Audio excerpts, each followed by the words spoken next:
Père de gloire, honneur, louange, magnificente soit encore rendu ce matin pour l'émission La Méditation du jour. Prenons le contrôle et l'inspiration au nom de Jésus-Christ. Amen. Enfant de Dieu, de là où tu m'écoutes ce matin, sois béni abondamment au nom de Jésus. Enfant de Dieu, ce matin, je voudrais que nous méditions sur l'imprudence. Je voudrais que tu comprennes ce matin que beaucoup d'enfants de Dieu vont rater l'enlèvement de l'Église. Beaucoup d'enfants de Dieu peuvent passer à côté de leur éternité à cause du péché d'imprudence.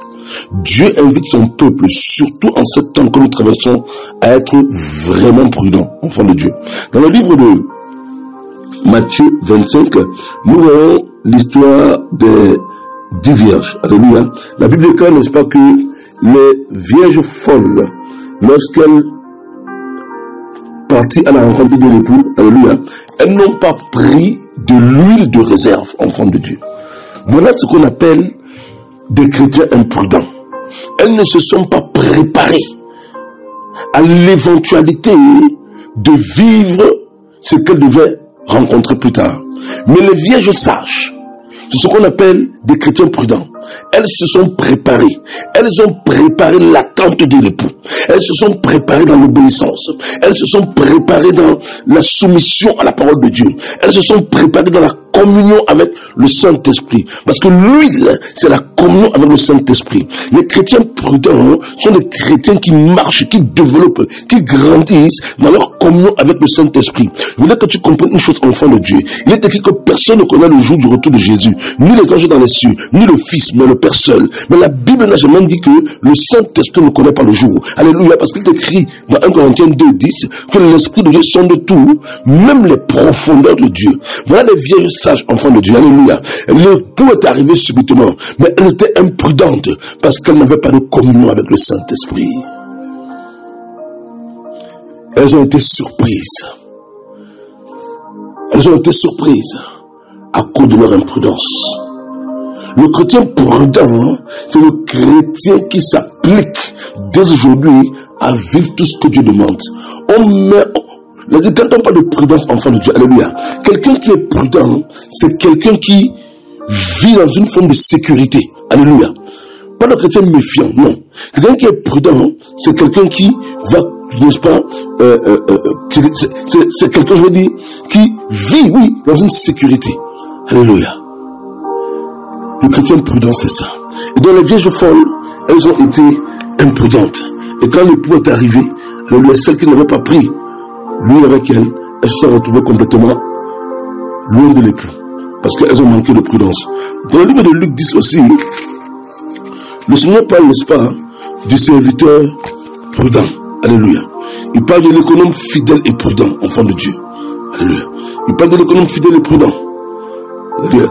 Dans les Luc 12, 42 à 48, alléluia, le Seigneur parle donc, alléluia, et dans le livre de Matthieu 24, 45 aussi, il parle vraiment du serviteur prudent. Il dit, quel est donc le serviteur fidèle et prudent que son maître a établi sur tous ses serviteurs pour leur donner la nourriture au temps convenable? Alléluia. Le serviteur prudent, c'est le serviteur qui a la pensée de Dieu. Le serviteur prudent, c'est le serviteur qui sait, n'est-ce pas, l'heure à laquelle il marche, enfant de Dieu. Par exemple, vous allez comprendre que même dans l'ordre naturel des choses, il y a ce qu'on appelle la nourriture du matin, la nourriture du midi, la nourriture du soir. Le serviteur prudent, c'est le serviteur qui sait la nourriture qui convient au moment convenable. Alléluia. Ça veut dire que le moment que nous sommes dans l'église, par exemple, enfants de Dieu, il y a des messages qui ne sont plus d'actualité. Le serviteur prudent, c'est le serviteur qui va certainement prêcher le message que Dieu veut pour ce temps-ci. Quel est le message que Dieu veut pour ce temps? C'est le message de la repentance, c'est le message de la sanctification, c'est le message qui prépare l'église, à l'enlèvement de l'église. Le serviteur prudent, c'est le serviteur qui prêche ce message. Aujourd'hui, le serviteur imprudent, c'est le serviteur qui va prêcher aux gens ce que la chair veut entendre. C'est le serviteur qui va prêcher aux gens ce qu'ils veulent entendre, et non pas ce que Dieu veut que le peuple entende, afin de se préparer pour le retour de Jésus-Christ de Nazareth. Dans Matthieu 10 aussi, le Seigneur va dire quoi à ses serviteurs? Il dit, mais soyez prudents comme les serpents. Es-tu le serviteur prudent? Es-tu la servante prudente? Parce que le Seigneur dit que le serviteur prudent, il sait à quel moment donner la nourriture. Il dit qu'il sait la nourriture qu'il faut autant qu'il faut. Ici, là, la nourriture, c'est la parole de Dieu. Comme il est alerte à l'esprit, il connaît la parole qui convient au temps que nous traversons. Il y a, enfants de Dieu, des types d'enseignements qui ne sont plus d'actualité aujourd'hui. Alléluia. Quelqu'un qui va prendre son temps quand il a le temps, et quelqu'un qui va prendre son temps quand il n'a pas le temps, ils ne marcheront pas de la même façon. Dieu a dit que dans le temps de la fin, les jours seront abrégés. Et nous sommes dans le temps où les jours sont abrégés. Enfants de Dieu, on doit être prudent à tout ce que nous faisons. Parce que, alléluia, si nous manquons de prudence, enfants de Dieu, nous serons comme des vierges folles qui sont passées à côté du retour de l'époux. Parce qu'elles ont manqué de prudence. Qu'est-ce que tu écoutes en ce moment-ci? Quelle est ta façon de vivre en ce moment-ci, enfant de Dieu? C'est important. Voici le temps où chacun doit se préparer. Le serviteur prudent, c'est le serviteur, ou la servante prudente, c'est le serviteur ou la servante qui prépare sérieusement la venue de l'époux, dans la sanctification, dans l'obéissance à la parole de Dieu. Ça veut dire Amen.